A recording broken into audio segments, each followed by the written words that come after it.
Eronni yana yutdik do'stlar. Ha, bu o'rtoqlik turniri, lekin final degan so'z bor joyda o'rtoqlik turniri degan maqom sal ancha pastga tushadi. Bilasiz, Osiyoning klassikosi deymizmi? So'nggi yillarda O'zbekiston, Eron bir paytlar biz ularga qarshi qanday o'ynar edik, uni juda yaxshi eslaysiz va so'nggi paytlarda har xil ssenariyda yutdik va qaysidir ma'noda eronlik mana bu jurnalistga yordam berib yubordik. Chunki u o'yin oldidan agar Eron O'zbekistonni finalda yutadigan bo'lsa, men o'zimni bir nima qilib qo'yaman.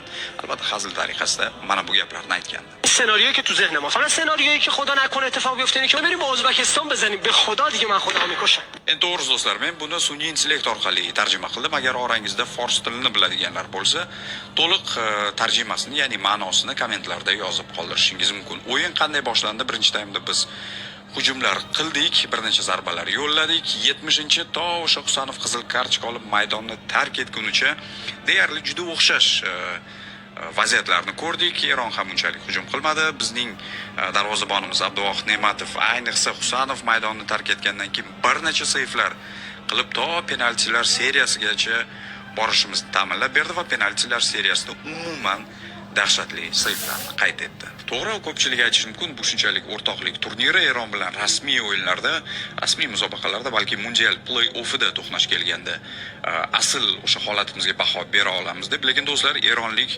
jurnalistlar, muxlislar, futbolchilar bunday o'ylamaydi. Ular uchun O'zbekiston prinsipial raqib. Biz uchun ham Eron xuddi shunday.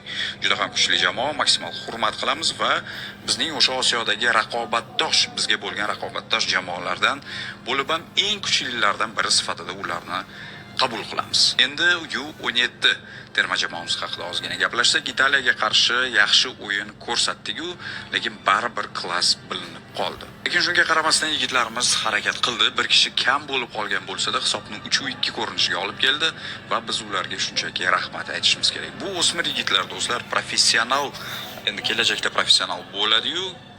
O'smir yoshda mana shunday dunyo katta gigantlari, o'zi storiesda ham aytib o'tdim, murabbiylar o'rtasidagi to'qnashuvda juda jiddiy murabbiyga qarshi bu o'ynadik do'stlar. Massimiliano Favo bu italyan futbolida, bolalar, o'smirlar futbolida juda katta mutaxassis hisoblanadi. Albatta hali bizning jamoa o'sishda davom etadi. Murabbiylar shtabi shunchaki havas qiladigan darajada va keyingi musobaqalarda bu terma jamoamizga omad tilab qolamiz va esda tutaylik do'stlar, bu yigitlardan juda katta natija o'zi Manaman degan terma jamoalar bu turnirni tark etdi. Bizning yigitlar esa shu yergacha keldi va Italiyaga qarshi ajoyib o'yinda mag'lub bo'ldik. Bu uchun albatta terma jamoamiz a'zolariga, futbolchilarga, murabbiylar shtabiga va muxlislarga